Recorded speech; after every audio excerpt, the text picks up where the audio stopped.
Hi, Jed. Thank you so much for coming on the show. Hi, Kirsten. It's wonderful to have you with us. I love having visual artists on the show. Yeah, it's great to be here. Yeah, we haven't had too many, so I'm really looking forward to looking at your work. Okay. And asking you about your career as an artist and how it all started. Indeed.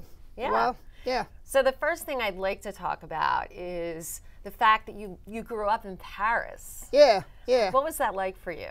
Well, it's a beautiful city, and it's very intense and fast-paced. I would say it's kind of like the New York of France, but Really? it kind of maybe looks a little better. That's for I don't know. sure. I mean, that's the French part of me saying that. Yeah, but, no. You you're know, I mean, and it's got a great subway system too, and lots to do and all. Very Did you interesting. start painting there? Is that where you Well, began? I painted as a matter of course, you know, in art class and stuff. But actually, I think I started getting into art when I was 10. I started drawing portraits of friends of my family. Yeah. When they were, you know, just line portraits, and I still have some. Oh, wow. But I actually really started getting into art when I was about 22, and I was a liberal arts. I was a liberal arts major at Wesleyan University in Connecticut. Then I thought, like, maybe I need more art classes, and they didn't have the right art classes for me. So I went to, I went back to Philly, where I have a lot of contacts in Philly. My sister lives here, and my dad has a lot of friends here. Okay. He was part of the scene in the 60s, and you know, I went to University of the Arts, got my BFA, and then I decided to keep on. I needed some more hands-on education, so I went to the academy. That was And great school. and you we had talked a little bit about this before, and you said that the academy for you was really where It all gelled. where it all came together. I mean, it's basically like the academy is such a landmark of professional school. It's very professional and intense. They sort of have you. They do a lot of drawing and painting from the model, which some people find kind of difficult. Yeah. If it's like 8 hours a day, I'm sure. 7 days a week. I liked it. Yeah. But it's all for the good of the student, and basically the student just kind of absorbs different classes, basic classes, and the 3rd and 4th years you have your own studio, so you start like getting serious about it. Yeah. Yeah, I mean, And it's that really gives you a glimpse into the real world of art. I mean, it really does, because especially since at the end of the 3rd and 4th year, there's a student show that they invite, like people are invited from outside the school. Yeah. And they can buy your work, you know. And I'm sure that happened for you when you were Yeah, there. it did. Yeah. It did. They bought all my work. No, actually didn't. Well, you can sell all of it now, you know. I'll sell all of it Yeah, now, you do yeah. have your own gallery. We'll talk about that in a Yeah. little bit. Your parents are both artistic people. Oh, yeah, yeah. So did that influence your choice to go into art? Do you feel Well, like a little you- bit. Yeah. I mean, it's certainly yes and no. I mean, it was kind of like it's kind of when your parents are artists, you feel like you're walking in their footsteps, so it takes you a while to get your footing. Right. But my parents always really support me, and you know, it's just there for me and help me out. And I mean, they what's cool is they have a lot of artist friends, and so it's kind of like I'm already part of the scene. Exactly. And it was just cool having a poet father and a jeweler mother, yeah. kind of in the middle. You know? And you brought a new aspect of art to your family. I mean, I think that in a way, poetry is very what do you say? It's like you can't really appreciate poetry unless you understand the language it's written in. And jewelry is kind of something. I always joke with my mother about this. That she's a decorative artist and I'm a fine artist. But she's actually a real artist. And it's basically like poetry is about the meaning of the words, and jewelry is about stuff you can wear. And painting, I find, is kind of in the middle. It's kind of like you can put it above your couch or in a museum and it'll look good, but you can also talk about it. You know? It's kind of a compromise. Yeah, it's mixture. evocative. It's a synthesis. Yeah, it is. It's It is a kind of poetry in a way. Yeah. Yeah. I can see that. Yeah. Yeah, I had a teacher called Patrick Connors, who was a more representational painter. He would always say that painting is the poetry of light. And I think that's somewhat true. That's a beautiful expression. Yeah. I have some of the influences that you mentioned. Francis Bacon, Right. Martin Kippenberger, Of course. David Saul, Laurie Pittman, Anselm Kiefer, Neo Roche. I hope I'm pronouncing these names properly. Can you tell us why these people in particular influenced your art? Well, they just influenced my art because I think I turned 18 in 1989, so I like the funky, bright colors and the sort of freedom of expressiveness of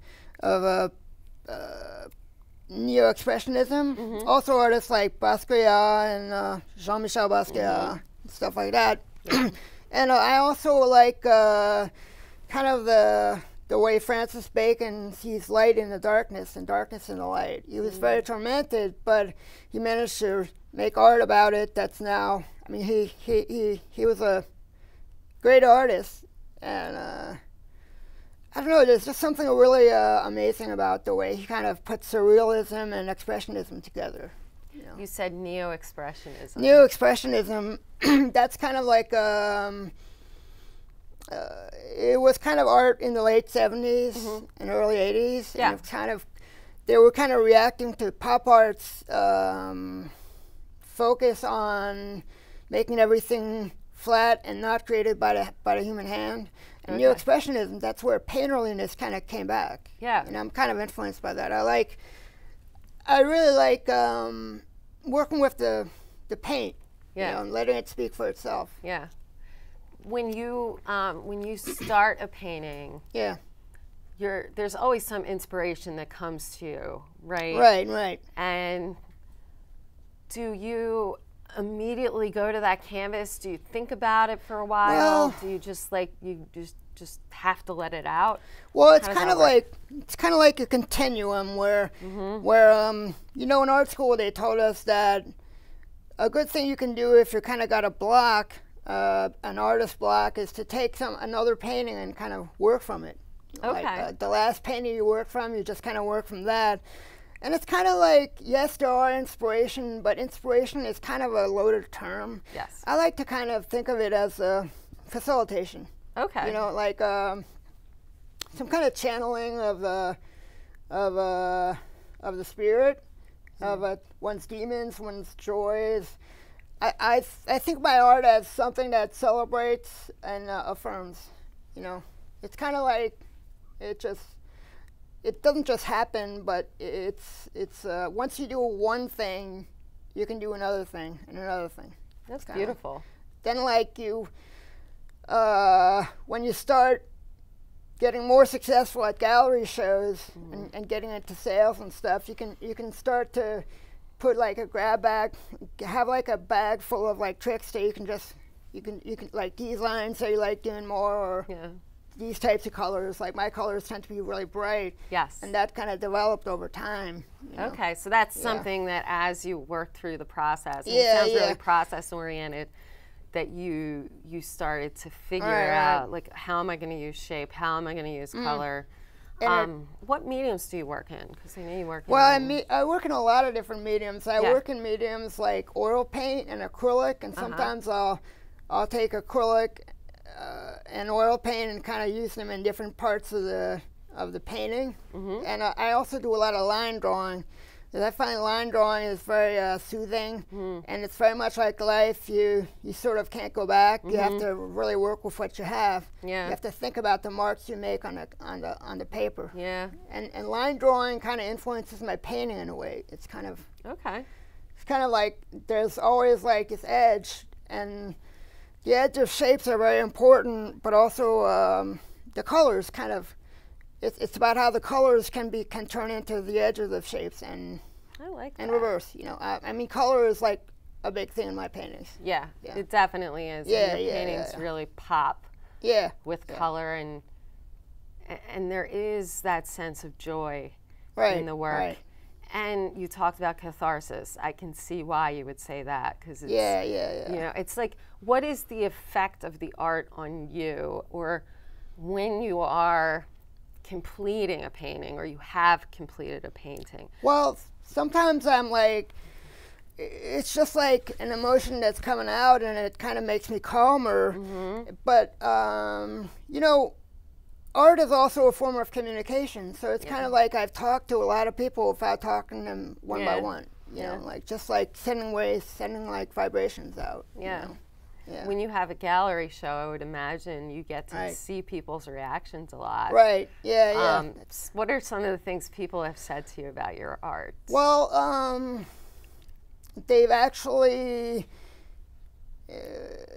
sometimes they seem to like the fact that it's kind of mysterious and multi-interpretational. Yeah. Like I let my paintings kind of evolve, and this makes it so that people can read. I let people read into my paintings what they want to read. Yeah. You know, so sometimes it runs the gamut from being really funny to being very profound. Like, oh yeah, somebody once asked me, oh, there's a fisherman right there, right? And I was like, well, sure, if you want. You know, I mean, to me, there's no difference between, you know, it's all abstract. Yeah. It's like painting is all abstract. Even if you have a painting of a flower in a vase, it's just about the color and the lines. Sure, it looks like a flower, but it's still a painting. Right, and what does it make you feel, I think, is one of the main things. Yeah, I like that communication of energy, kind of spiritual energy. You know? Yeah. What are some of the places that you've done some shows? I know you've done a lot of different shows, and I have some of them listed here. Yeah. And you've exhibited work at all sorts of venues here in Philly. Right. Do you have venues that you really liked and that you know really connected with you? Well, I liked there was one show where I did a sculpture, and it was a sculpture made of bike parts, and cool. It was a fundraiser for Neighborhood Bike Works, and I volunteer for them. They help disenfranchised youth build bicycles and do activities with them. And every year they have a bike parts art show, and it just seemed to me that it was really difficult for me. Yeah, so different. Because I usually don't do sculpture. So like painting to me is sculpture, but I'm not really a sculptor. Right. You know. So, but I'm just saying it was really interesting because when you work in 2 dimensions. And then you kind of go back to 3 dimensions. It makes you it informs your sense of space that you. So kind of like the colors on my canvases, they create shape and depth as well as emotion, all 3 simultaneously. Yeah. And using found objects and 3D objects, it has that maybe the same intent, but it's a different way of approaching it. I like the fact that you do a lot with fundraisers and charitable organizations. You have done work for Project Home. And yes. At my gallery, about 3 months ago, I had a fundraiser for Project Home, and it was an effort to reach out to the greater community and help one of my favorite nonprofits. They help homeless. They help against homelessness. That makes sense, right? Yeah. Yeah. Okay. And they were, it was really fun because it was a group show with 20 artists, and it's kind of nice to see how pieces, you know, curating a show of other artists, it's like painting with other people's paintings. I like that. It's really, it's making art, but not painting for yourself. Right. You know? Curating a show must be a challenge, a huge challenge. It is. I mean, it's not something that I've gotten really pretty good at it, but I always have people helping me out, especially like the artists, like the artists that I showed. They often want to be involved, and that's a very sort of dynamic dialogue between me and the artist that I have to let them. It's a negotiation. Okay. Yeah. What do you mean by that? Like how? Well, sometimes I'll see something that I think would look better next to another work, like. and then they say, no, that looks better next to something else. So it creates kind of a dialogue where we come up with new ideas.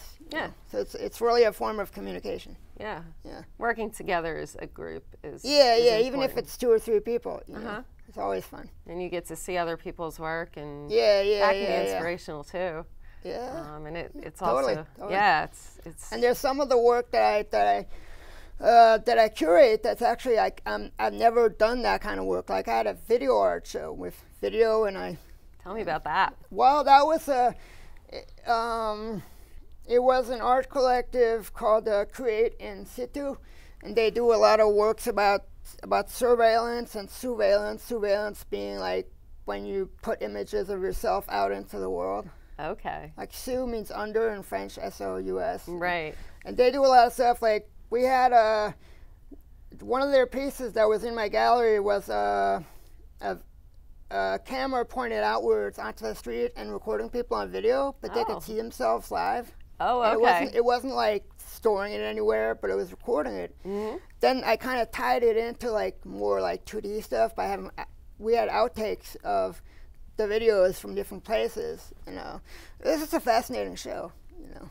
Sounds fascinating. Yeah, it's really fascinating to work with different types of artists and collectives and stuff. You know. Yeah.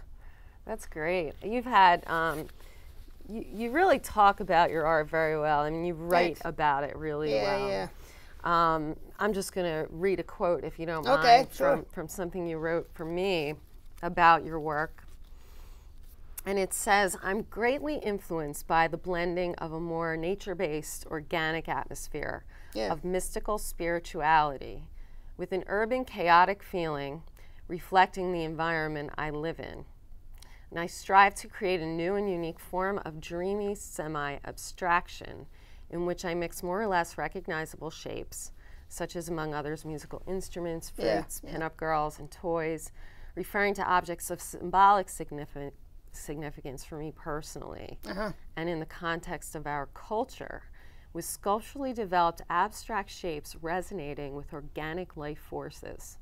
And my work thus affects a play on the mixing, merging, and shifting recognizability of diverse symbols and iconography in our unconscious and our emotions.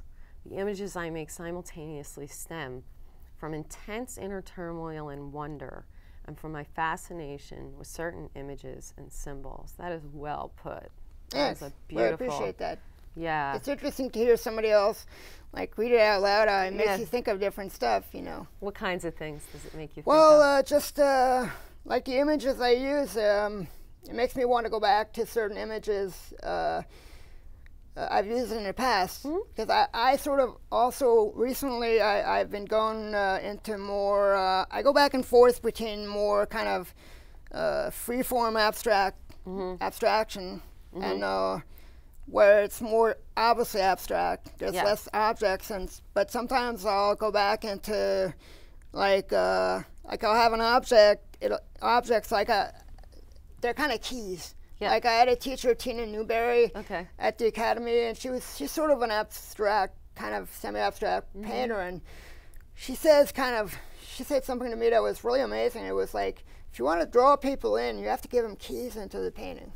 And that really influenced me, and I like to have stuff that looks, quote unquote, looks like stuff mixed with sort of abstract shapes, and it kind of opens a new kind of style, like a new artistic style. You know, that's what I'm trying to do. I love the idea of keys. Yeah, it's sort of like all these doors to open. Yeah, that's why I actually have a lot of keys in my paintings. Like on the Snake Charmer, for example, that one. Let's talk about some of your work. We have some work. We actually are going to sort of break this in 2 parts because we've got some art that we're going to show you on camera, the images, while we talk about them. Okay. And then we have some other paintings and work that you've brought with you. And we'll actually get to see the pieces and the size of the pieces and the, you know, we get to a little bit more of a 3-dimensional aspect of the paintings themselves. So we'll talk about them. And I'm gonna start off because I want to sort of lead off with maybe the earliest work and then move into the later work. Right. And so I want to make sure that I do that right. Okay. The first one is faltering onlooker. Oh yeah, well that's the second part of a series that I did on, I believe, 26 by 38 inch canvases, and it was sort of my transition from being influenced by pinup models or pinup images, which is kind of a reference to the model and the Academy to use. I was using pictures of businessmen and like to sort of evoke the corporatization of the modern world. Okay. And so I kind of found some images and of businessmen and kind of would cut them together in collages. And that painting, Faltering Onlooker, it's kind of like a collage that I painted on. Okay. It's sort of like a mixed media collage. Yeah. That I was really into that for a while. There's a layering effect to it. Well, yeah, I mean, and also it's an acrylic, and acrylic, you can literally like glue stuff onto the acrylic, because acrylic is kind of a latex-based paint. Right, it's a stickier. That's what I really like, and I think that's kind of found an echo in the stuff that's influenced by street art that I do. Definitely. That's like the sort of curved tightness of graffiti versus the expansiveness of calligraphy. Interesting. Why Faltering Onlooker? Why did you Well, choose that title? That's hard. That's a good one.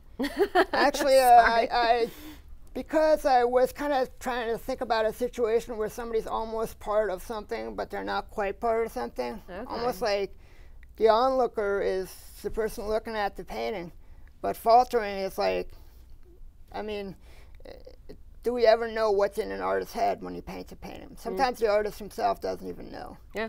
Yeah. Interesting. Yeah.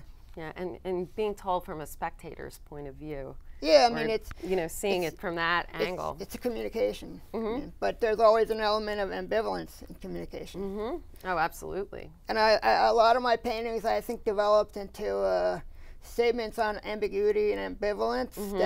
That sometimes the most beautiful communications are the moments that we don't realize are happening. Yeah. Like, it's almost like I want people to feel my paintings, not just see them. Yeah. Yeah. To have the emotional reaction as well as the intellectual Yeah, kind of reaction. trying to bring emotion back. Because there was a big pull towards conceptual art, and I think part of what I'm trying to do is to say that emotion is a concept. You can have concept and emotion at the same time. Makes total sense to me. Yeah. Makes total sense. That's great. That really informs it. The Snake Charmer is actually one of my favorites that you have. Oh yeah, me too. I love that. I just love, and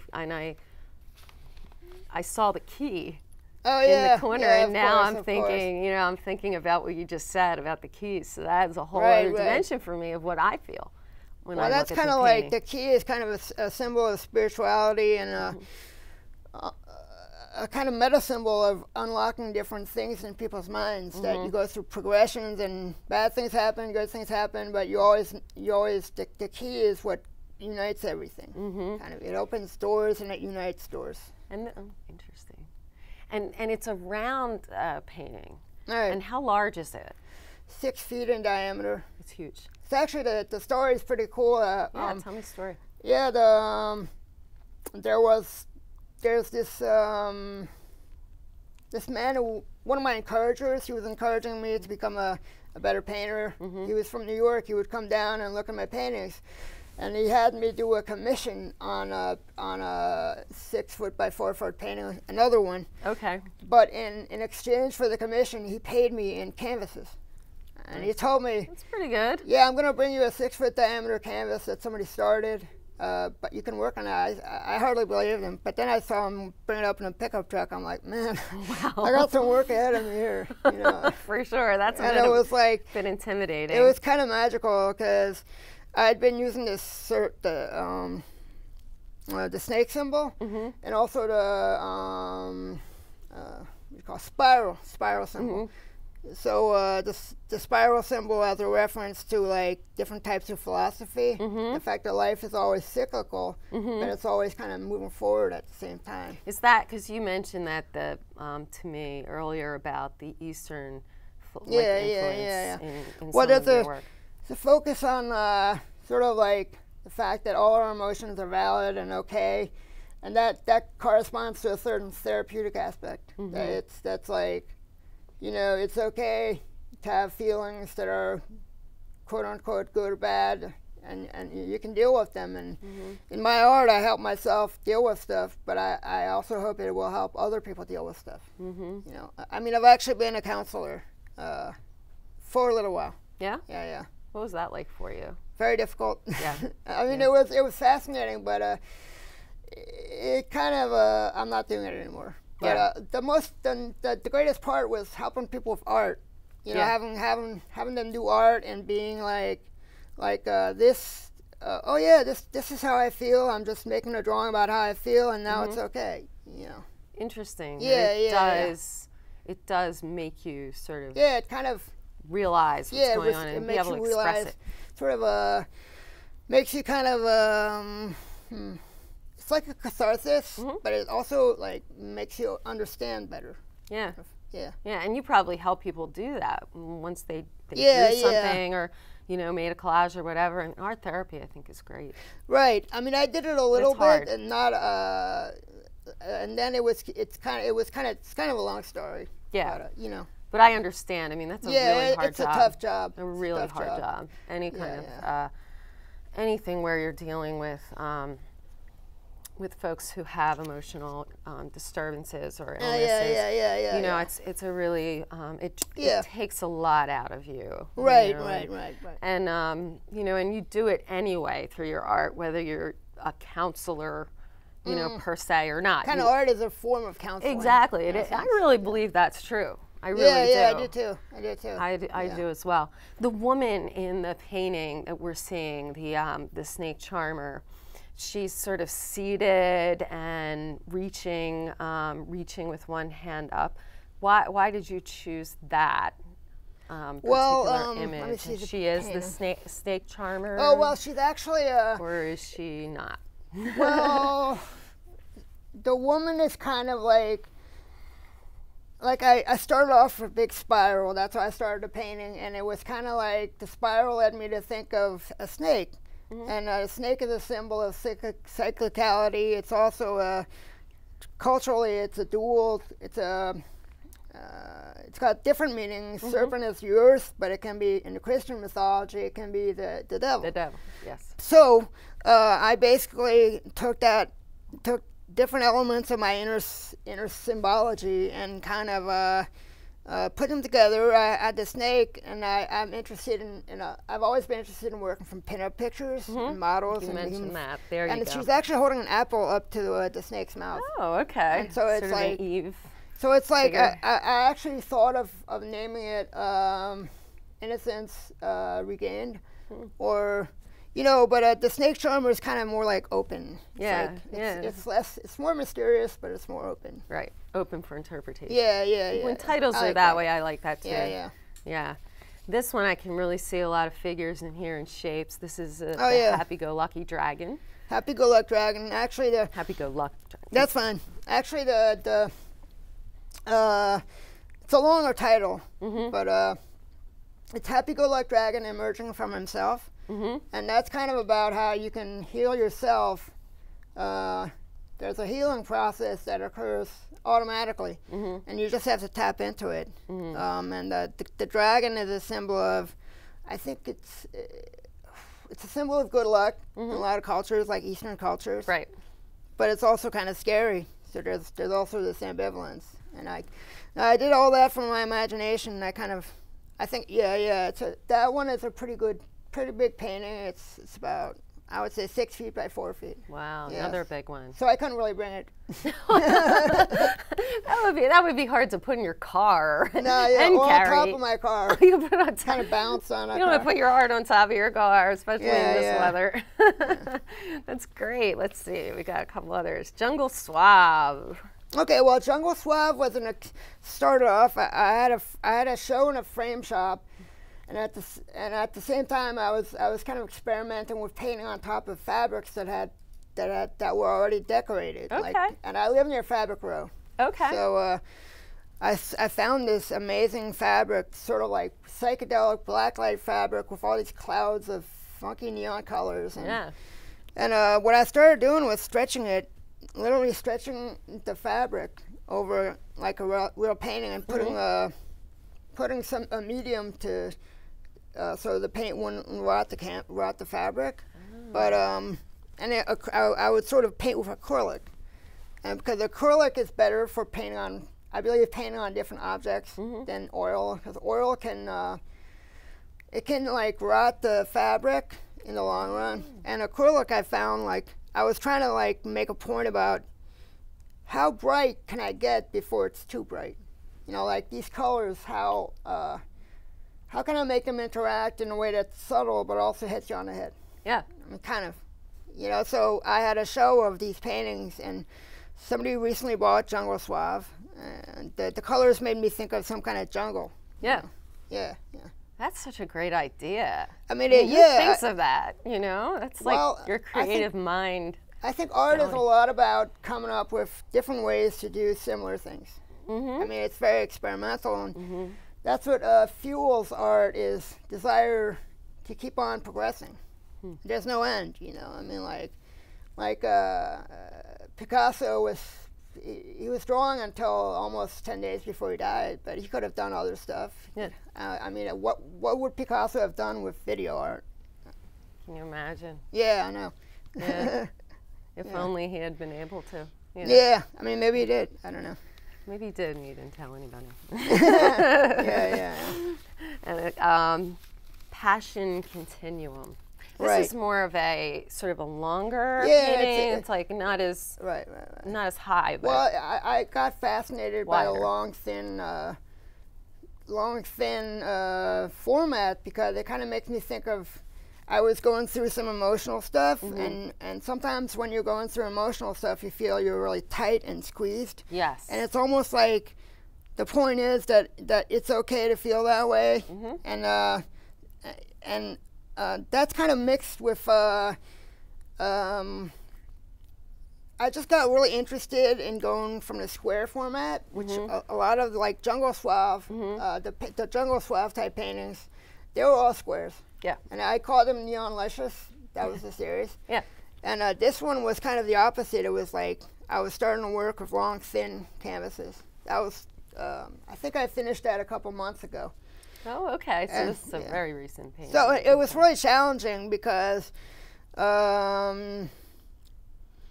just when you're working with a long, thin canvas, you have a tendency, everything kind of splits up, it breaks up, and it's hard to unify the canvas because it's so thin. Right. So what I did was I kind of worked with stripes, with like if the canvas is a long horizontal rectangle, I kind of work with the idea of bands of color, almost like influenced kind of like by people like you know, abstract expressionists like Ellsworth Kelly. Okay. You know, but I kind of wanted to create a stilted effect, but with an organic flow through it.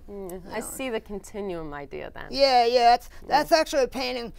Most paintings, I named them when I finish them. I don't start with a name. That's very rare. Very rare. Sometimes kind of the name appears to me. I get it in the middle, and I say, no, this name might not be too good. And sometimes it was funny, actually. I was on an art event, and a guy had trouble naming his paintings, so I named one for him. I thought I might have a business naming people's paintings, but I don't know if that would work, really. But it's just fun, you know. Like, it's poetic. Yeah, it is poetic. I mean, when you do an abstract painting, it's hard. You can't name it like Stripes of Green. I mean, you can, but you can. You can, but you can't describe it like how are you going to describe like a million different variations of colors? So you have to come up with something that. I mean, a lot of people struggle with this. You have to come, either you title it like number 1, number 2, number 3, or else you just kind of use your instinct. Yeah, use your instinct. Yeah, and I like that you do it at the end, because then you're giving yourself the opportunity to continue to explore totally. until you're completely done with it. Yeah. You know? I think I got it. I think I get the titling thing from my dad. Who's a poet. Yeah, you said maybe he's that a poet. came to me through him. I don't know. That's really great. Yeah. Yeah, I really love this work. We're actually going to get an opportunity in a little bit to look at work in studio, not just talk about it from the visuals that we have on the screen. But before we do that, I just have a couple other questions for you because I'm finding this really fascinating. I'm learning a lot too. Oh, that's great. That's wonderful. I'm really learning about that. What do you think? This is sort of a question completely open to interpretation for any artist. Right. What makes art effective to an audience? Well, that's a really hard question because it just, you have to think about what the audience is. Mm-hmm. And effective, I would say that it varies according to the audience. So some people, like, for example, like, I mean, they like art that has beautiful colors that they can, you know, like the classic put above their couch. You know, there's that market. Right. And then there's a market of art that speaks to people about conceptual or social issues, which I like some of it, but not all of it. Not all of it. But I think there always has to be some kind of connection between what somebody's looking for and what the art is speaking about. You know, it's sort of like a meeting in the middle, kind of. Yeah. That's effective, I would say. Absolutely. For different reasons, you know. Yeah, for different reasons and for different people. And there's all different types of art, like poetry, theater, and I mean, I think it's all about communication, that's all. You know, yeah, that's something that comes up a lot. Yeah. How has art changed you? Well, I made a couple bucks, and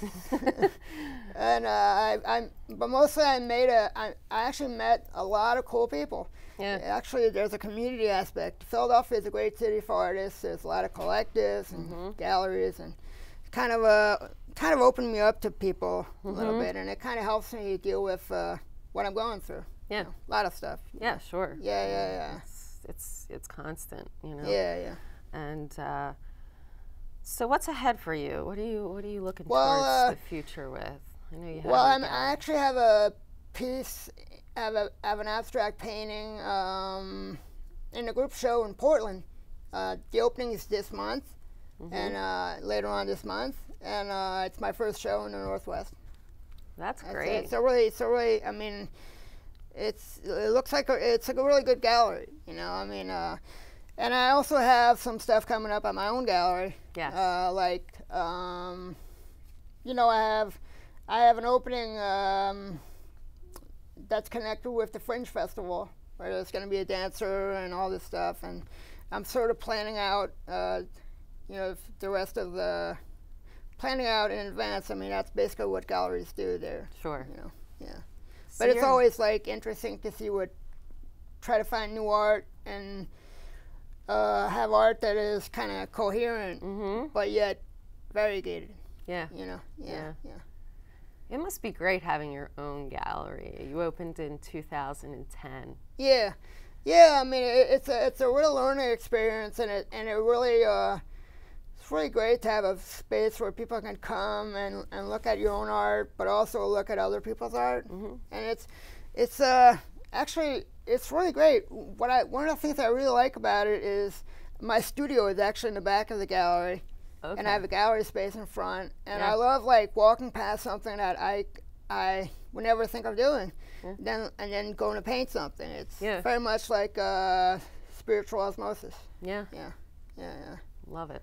Yeah, that's it's a wonderful service to the community of artists too. Yeah, and people say that they really like the community aspect, and I'm planning some stuff that would involve some community people, and I had a show. I think it was earlier this year too. It was called the Bella Vista Art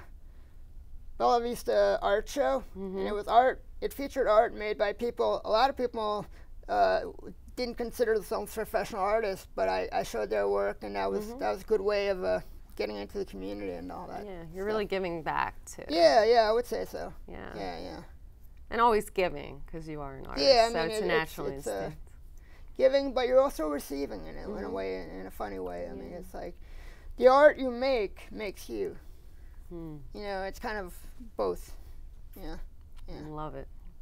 So we're going to take a look now at some of Jed's art in the studio, and we'll talk about those paintings and find out more about his work. Sounds good. Great. So here we are through the magic of television, looking live in studio at some of the art that Jed is going to share with us. It's really exciting to get to see the real deal here. Tell us about this first one. Well, this is a painting I did last year, and it's kind of about the balance between mental illness and healing, and that sort of like it's like almost called the waiting room, and it's inspired by thinking about somebody's visit to the psychologist, where they're very unhappy and they want healing, and they start thinking about stuff, and the psychologist is kind of late. I mean, it's kind of like a little story. Right. The psychologist is late, so it's almost like your own thoughts are your own healing. Like you can heal yourself. So this is the person that's thinking? Yeah. And that's somebody that's like a lampshade, and it's kind of just an imaginary kind of allegory. Okay. And I see, I mean, other people might see different things, but I see them reaching for the door over here. It's almost like you don't know what's behind the door, but you still have to reach for it. And almost like people often are so obsessed with being happy that they don't realize that you don't have to look so hard. You don't have to pressure yourself to be happy all the time. Okay. Yeah. Oh, that's great. Something like that. And this is oil on acrylic? It's acrylic on oil. Oh, actually, acrylic on oil.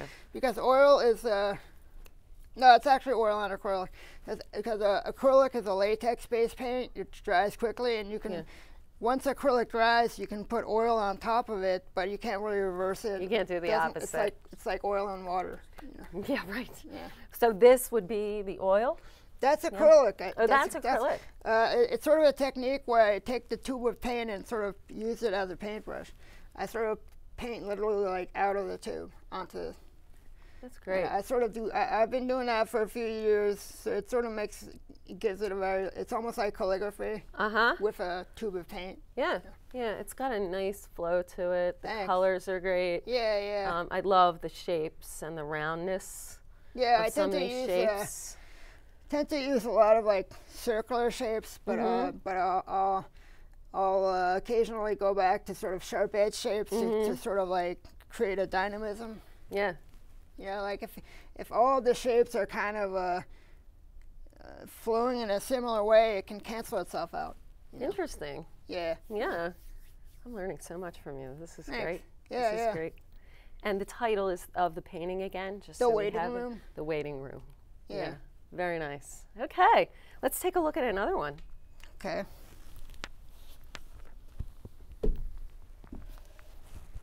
Yeah. This is another really beautifully colorful painting. Thanks. Here. Well, this one's called The Bluebird, and it's kind of a reference to jazz and music and how much it influences me. And Bird was, of course, like the name of Charlie Parker, I believe. Yeah. And the way the painting kind of started was I would make shapes and I would tape shapes off. Like this is taped off. Oh, okay. Yeah, so it's sort of like I would put Scotch tape and make like make the shapes with Scotch tape. Yeah. Then I would paint on top of it and take the Scotch tape off, so it kind of gives it a jagged edge. Yeah. See the shapes that you've made here. Yeah, and this is all acrylic. And there's some acrylic paints. I really like these sparkly kind of acrylic paints. There's a lot of good stuff with you said that you can use for texture and stuff like that. So how does music figure into this? Well, it's kind of I was trying to create like sort of a jazzy, funky feel to it, but with color. It's like a lot of sort of a traditional. I mean, there's a great tradition in abstract painting. Like the first self-professed first abstract painter, Kandinsky, he named his paintings symphonies because they were kind of like there's a kind of gelling together of music and painting. It's very interesting. How Yeah, it happens. is. And I tend to listen to music when I'm painting. A lot of the time, sometimes like when I start a painting, I'll try to not listen to music so it doesn't distract me. But then when I'm in a painting, more You'll put it on. I put it on and enjoy it. I love that. That does have a jazz feel to it. Oh yeah. When I look mean, at it, you know, it's like that is the physical manifestation Yeah, of yeah. jazz music. And I like a lot of different type of music, like mostly rock and roll and Yeah. some jazz and funk and all that Nice. stuff. Great, yeah. And I like how different all of your paintings are too. I mean, you Oh, really thanks, have thanks. variety and versatility. Yeah, I mean your work. that's a great compliment. I appreciate that. Oh, It's- it's that's, true. Actually, a lot of painters end up kind of like, I think, making their styles overly like repetitive. Yeah, But that's a lot of times that's like market driven. right. But at the same time, I think it's fun to experiment in structured ways to have the painting kind of look like they're Jed Williams paintings, but yet Yes. all be different. No, it's kind of a nice there's challenge. definitely identifiable. This is a Jed Williams, you know. Yeah, But yeah. they're all exploratory. They have different aspects to them, and and I think that's really cool. I mean, that's what makes me feel good when I paint is exploring new things. Yeah. And not just new techniques, but new types of art. Like I'll discover a new artist, and I'll really get into them, and I'll say, oh, this might work. This line, this color might work in my painting. This idea might work. And Yeah. you gotta feed yourself. That's part of being an artist. Yeah. You're always learning. You're always exploring. Yeah, it's kind of a discipline, but it's a discipline and it's a meditation at the same time. Nice. All right, we're going to take a look at some smaller ones. Yeah. Again, versatility here. Well, I'm just gonna hold them. Yeah, let's hold those up. I'll hold Yeah. one, you hold the other. Okay, yeah. So these paintings are well, anyway. You can actually hang them These up. are actually like somebody in my family actually commissioned. It all started with a commission. My sister actually commissioned a small square painting of a fruit or vegetable, just one. And because I used to actually paint in a more representational way. Even at University of Arts, I was sort of moving towards abstract. But, Right. and that's I sort of I even have a website for them on Etsy. Oh, yeah. Yeah. So I started. It's kind of like a secondary production, like bread and butter kind of. Like they're pretty cheap and accessible, and I like going back to the model every now and then, like painting from an object. It kind of feeds me. Yeah. And this is the first in a series of letters. A is for apple. Yeah, I see the A is for apple. Yeah, A is for apple. And it was kind of like meant to be like, kind of like for kids or something like that. It was really fun painting it. So I love to integrate sometimes like words into my paintings. It's very difficult to do, but it's very enriching at the same time. Yeah. How about this one? Well, that's I was playing around with trying to make a composition that fit into a really small. It's 4 inches square. Yeah, it's teeny, but yet be really expensive and interesting. So it was an orange with gray fabric, and I just tried to provide a sense of counterpoint to the gray. Oh, yeah. But with this blue here. Yeah, it's pretty. And it just kind of worked out that way. Yeah. Yeah. I could see people hanging these like in an almost, Yeah. having like multiple ones. Like Right. in a- Right. And in a format. also, it's cool that you can just like lean them against the ledge. Or Yeah, something you like can put that. them on the desk. That's great. Yeah. Yeah. That's Cool. awesome. Yeah. Listen, Jed, thank you so much Well, thank you. for being here and for All right. sharing your work and all Yeah. the profound things that you said to us Yeah, today. I appreciate that. I'm Thanks going so to be much. thinking about this for a long time because you Okay. said a lot of amazing things, and the artwork is great too. And I'm Thanks. I really appreciate appreciate you being here. Yeah. I loved it. It was great.